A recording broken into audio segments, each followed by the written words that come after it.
মনোসুখ কিচেনলৈ সকলোকে স্বাগতম জনাইছোঁ। আজি মই এটা একেবাৰে বেলেগ ধৰণৰ ৰেচিপি লৈ আহিছোঁ। মই কাচকল কাচকল দুটা বইল কৰি লৈছোঁ আৰু আলু 5টামান বইল কৰি লৈছোঁ। এইখিনি ভালকৈ মই এতিয়া বাকলি গুচাই ল'লোঁ। গোটেইখিনি মই বাকলি গুচাই ল'লোঁ।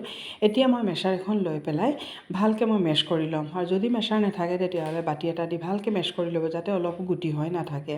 আৰু এতিয়া মই ইয়াত আজৱাইন কেইটামান দিছোঁ আৰু অলপ কটা আদা, কটা নহৰু আৰু অলপ পিঁয়াজ কাটি ৰখা গোটেইখিনি দিছোঁ। দি পেলাই অলপ হালধি পাউডাৰ দিছোঁ, অলপ জলকীয়া পাউডাৰ দিছোঁ, অলপ জিৰা ধনিয়া পাউডাৰ দিছোঁ আৰু অলপ চাউলৰ গুড়ি দিছোঁ। আৰু এতিয়া মই অলপ ভালকৈ এইখিনি মিক্স কৰি ল'ম। চাউলৰ গুড়ি যদি নাথাকে তেতিয়াহ'লে কৰ্ণফ্ল'ৰ দিব পাৰে। মোৰ ওচৰত চাউলৰ গুড়ি আছিলে, চাউলৰ গুড়ি দিছোঁ।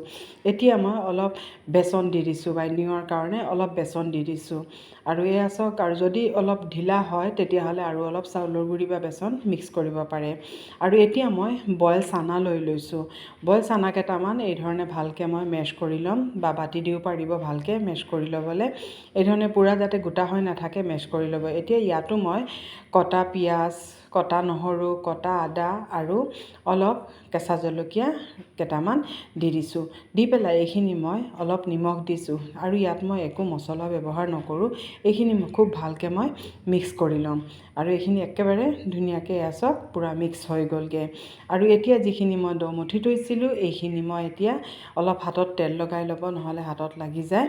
আৰু তেল লগাই লৈ পেলাই মই এতিয়া এই ধৰণে অলপ গোল কৰি পেলাই, আৰু মই যি ধৰণে কৰিছোঁ এই ধৰণে কৰিব, এই ধৰণে গোল কৰি পেলাই আৰু ইয়াতে মই যিটো ষ্টাফিং আছিলে এইটো মই সুমুৱাই দিম। আৰু এয়া চাওক এই ধৰণে ষ্টাফিংখিনি সুমুৱাই দিব।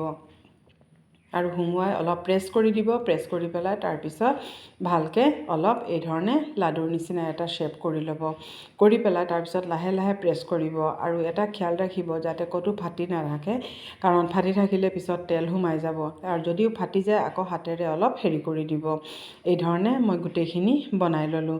আৰু এতিয়া মই এখন পেন পাতি পেলাই এইখিনি তেল পূৰা গৰম হোৱাৰ পিছত অলপ মই কমাই দিলোঁ। আৰু এতিয়া মই তেলত দি দিছোঁ। আৰু ইমান বেছি তেলো নালাগে, দেখিছে নহয়, অলপ ইমান কম তেলতো এইটো ফ্ৰাই হৈ যায়। ইয়াতকৈ আৰু অলপ কম তেল দিলেও এইখিনি ধুনীয়াকৈ ফ্ৰাই হৈ যাব।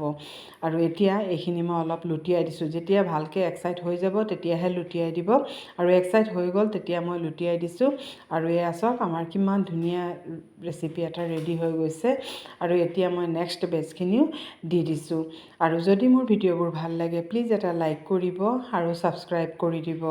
আৰু যোন আগৰ ছাবস্ক্ৰাইবাৰে চাই আছে তেওঁলোকক সকলোকে ধন্যবাদ জনাইছোঁ। আৰু এতিয়া সেয়া চাওক গোটেইখিনি আমাৰ ৰেডি হৈ গ'ল। আৰু এতিয়া মই এটা কাটি পেলাই দেখুৱাইছোঁ। এয়া চাওক মই এটা কাটি পেলাই দেখুৱাইছোঁ। ভিতৰটো চাওকচোন ইমান ছফ্ট হয়, ইমান ধুনীয়া হৈছে। খাবলৈ যে ইমান টেষ্টি, গধূলি চাহৰ লগতো খাব পাৰে বা স্কুল টিফিনতো দিব পাৰে। এতিয়া মই ছাৰ্ভ কৰিছোঁ। এই ধৰণে মই অলপ চচৰ লগত ছাৰ্ভ কৰিছোঁ আৰু অলপ কেঁচা পিঁয়াজো দি দিছোঁ। এই ধৰণে মই কেঁচা পিঁয়াজো দি দিছোঁ। আৰু ভিডিঅ'টো কেনেকুৱা পাইছে কমেণ্ট কৰি জনাব। সেয়া আমাৰ ৰেডি হৈ গ'ল।